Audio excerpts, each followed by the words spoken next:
आप देखेंगे काफी पुरानी है, मेरी किशोर अवस्था की। तब मैं ठीक 19 बरस का था।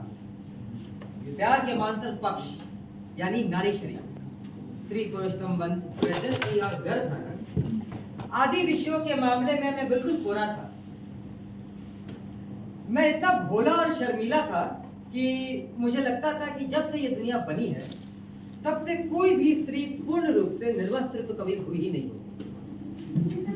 और प्रजनन क्रिया के बारे में मेरा विचार है कि रात को पति गुड नाइट कहने से पहले अपनी पत्नी से गर्मजोशी से हाथ मिलाता होगा और फिर सो जाता होगा। लेकिन मेरे पिता काफी कमाल के व्यक्ति थे, एकदम खुले दिल के आजाद थे। मेरी 19वीं सालगिरह पर उन्होंने मुझे प्रेम के गोपनीय रहस्यों से परिचित कराने का फैसला किया। चूंकि मेरे पिता पैसों के मामले में बहुत किफायतशार थे, इसलिए उन्होंने ये भी फैसला किया कि वो खुद मेरे साथ जाएंगे ताकि भाव ताव करने में मुझे कोई बेवकूफ बनाकर ठग न जाए। अब समझ लीजिए कि पहले मेरे प्यारे पापा दाखिल होंगे और जब वो मुझे आवाज लगाएंगे तो उनके पीछे पीछे मैं दाखिल होऊंगा अपने 19 बरस के लड़कपन के साथ।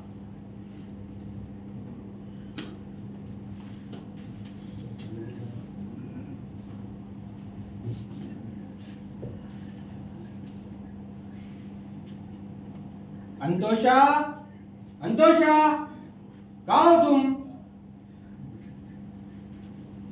उधर अंधेरे में खड़े थर थर कांप क्यों रहे हो? किसी डरे हुए पिल्ले की तरह। इधर आओ। तुम्हारा ये लड़कपन खत्म करना है आज। मेरी तबीयत ठीक नहीं है पापा, मैं बीमार हूँ। बीमार?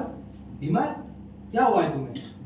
पता नहीं, अभी सोच के बताता हूँ। डर लग रहा है तुम्हें? और क्या?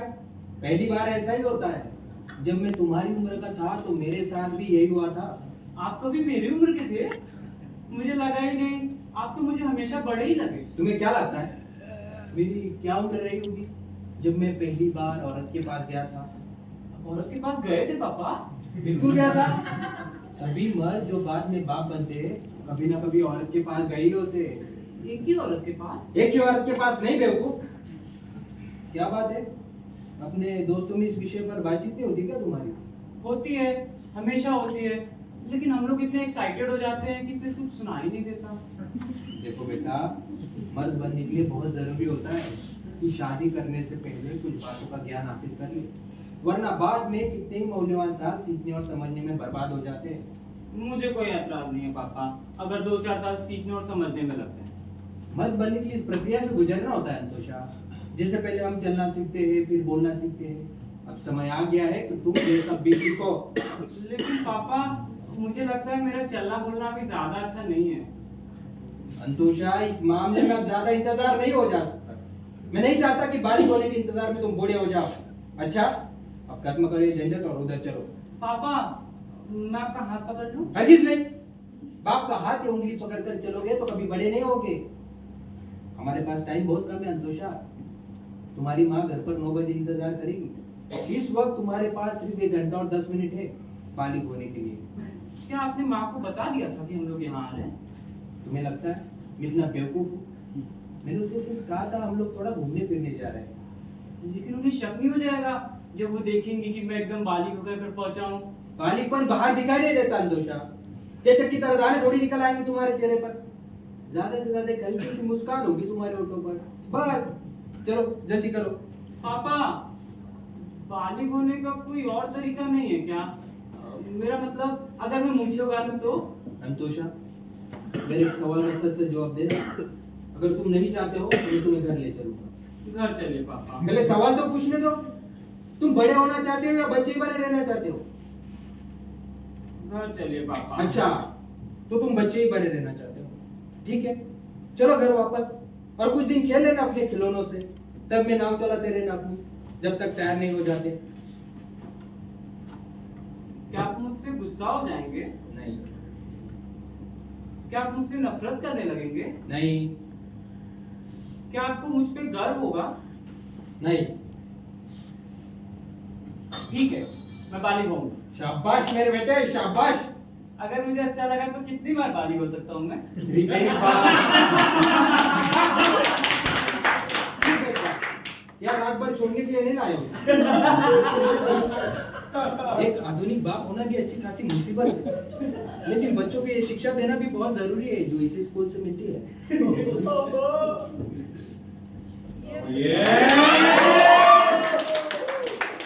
Good evening gentleman. अरे सीधे खड़े रहो, सीधे सीधे खड़े रहो। क्या यहाँ की मास्टरनी है? दिखने में तो हेडमास्टर नहीं लग गया। काफी सुंदर लड़की है, अपनी किस्मत अच्छी है। मैं अभी जाकर बात करता हूँ उससे तुम्हारे ट्यूशन और एडमिशन फी की। पापा, क्या मैं कोरेस्पॉन्डेंस कोर्स नहीं ले सकता? नहीं, चुपचाप खड़े रहो या और हिलना मत अपनी जगह से। अभी आता हूँ। और हाँ, यहाँ से कहीं चले मत जाना।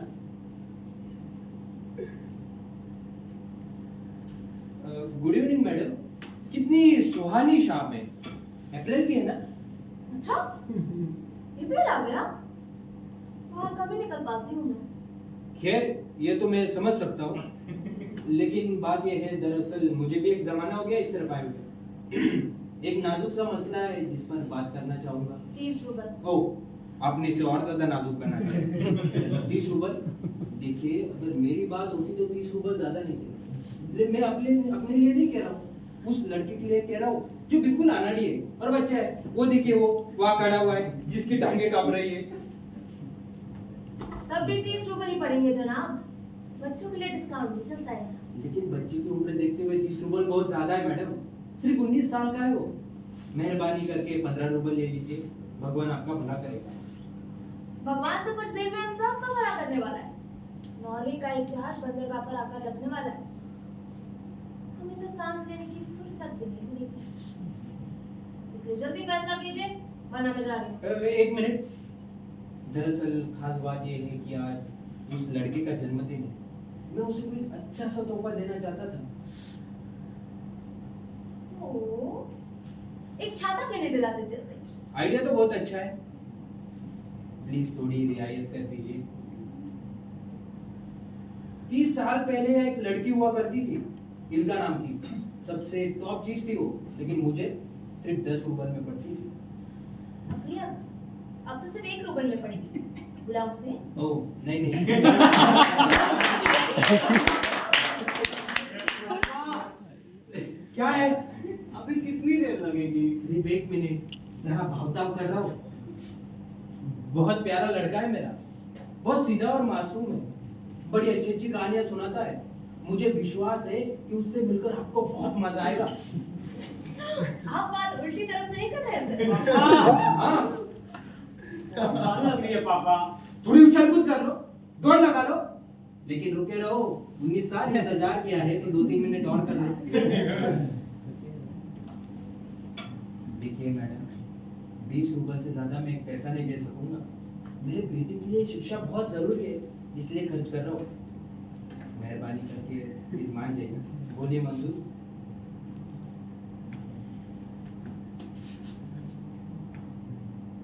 ठीक है, मंजूर। आप बहुत ही अच्छे और प्यारे पिता हैं श्रीमान, और इसलिए मैं आपकी इज्जत करती हूँ। अगर आप जैसा पिता मुझे नसीब हुआ होता तो आज मैं यहाँ नहीं पहुंची हुई।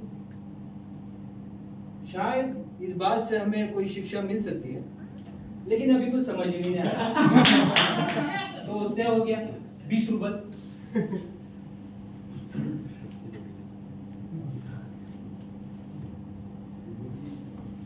हाँ, एक छोटी सी गुजारिश और है। जी? मुझे बहुत अच्छा लगेगा अगर आप बाद में उसे सिर्फ इतना कह दें, हैप्पी बर्थडे फ्रॉम पापा। हैप्पी बर्थडे फ्रॉम पापा। जरूर जरूर कह दूंगी। कैंडल्स वगैरह भी जला दूं सर? नहीं, उसकी कोई जरूरत नहीं है। बस उसके साथ प्यार और नरमी से पेश आइए, प्यार और नरमी से। कमाल, आंसू। ये भी कोई बात हो रही है? मैं ऊपर इंतजार करूंगी सर। 2 दरवाजा छोड़ के तीसरा दरवाजा दाहिनी तरफ। मैं बहुत नरमी से पेश आऊंगी सर। Thank you. आजकल की लड़कियां ज्यादा समझदार और अच्छी दिल की दिखती हैं। मैं तो कहूंगी अगर आप जैसे लोग हमें मिलते रहे तो हमें अपने पेशे पर नाज हो जाए। ये लड़की अगर नर्स बनी होती तो एक महान नर्स साबित होती। सब तय हो गया अंतोषा, सिर्फ 20 रूबल में। अब तुम जाओ, ऊपर से दाहिनी तरफ तीसरा दरवाजा, मैं यही इंतजार करूंगा तुम्हारा। कोई जल्दी नहीं है, आराम से आना।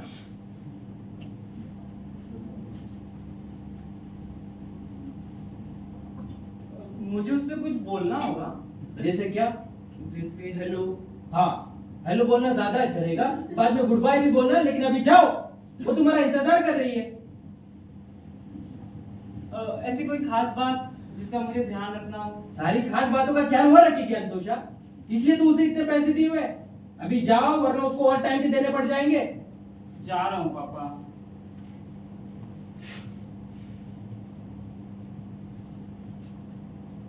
अब क्या हुआ? मैं सोच रहा था पापा, कितनी अजीब बात होगी ना, जब मैं सीढ़ियां उतर कर बाहर आऊंगा, तब मैं आपका नन्हा अंतोषा नहीं रह गया हूँ। मैं अंतोन बन गया हूँगा, एक बालिग मर्द। थैंक यू पापा। नन्हे अंतोषा का गुड बाय। एक मिनट, जरा रुको अंतोषा। क्या बात है पापा? मैं सोच रहा था अंतोषा, अगर इसके बजाय तुम्हें तोहफे में एक छाता मिल जाता तो कैसा रहेगा?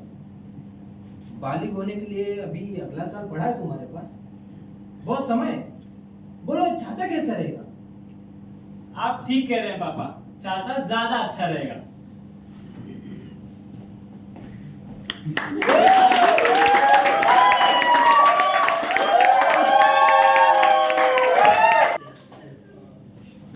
मेरे पिता की इस तस्वीर में आपको शायद स्नेह का रंग नजर आया हो। मैं उन्हें बहुत प्यार करता हूं, लेकिन फिर भी मुझे लगता है कि उनके साथ या अन्य किसी भी चरित्र के साथ मैं पूरी तरह न्याय नहीं कर पाया। दिन भर की लिखाई के बाद जब कलम रखता हूं तो महसूस होता है कि अपने इन सभी प्रियजनों से मैंने उनकी आत्मा छीन ली और उन्हें निर्जीव बना दिया। मैंने अपने लेखन होने का भरपूर आनंद उठाया। इस एहसास से जमीन ज्यादा कचोटता है। बहरहाल, वो चलने से पहले क्या बात कर रहे थे हम लोग? बिल्कुल शुरू में, हाँ, छींक वाली कहानी से भी पहले। हाँ, मैं आपको बता रहा था अपने बचपन की बात, कि जीवन में क्या करने की अभिलाषा थी मेरी, वो अब बताता हूं। मेरी अभिलाषा थी कि, लीजिए, फिर याद नहीं आ रही, कोई बात नहीं, लेकिन मेरे जीवन में जो सुख, शांति और परिपूर्णता का एहसास है, उससे लगता है कि जो भी अभिलाषा रही होगी वो पूरी हो गई। आप लोग यहाँ आए, अच्छा लगा, धन्यवाद। अगली बार जब इधर से गुजरे तो अंदर चले आइएगा। Okay, good night. इसका भी एक और कि अगली बार जब आप इधर से गुजरेंगे तो मुझे उम्मीद है कि आपकी 50 लाख की लॉटरी निकल चुकी होगी। Yeah. Yeah.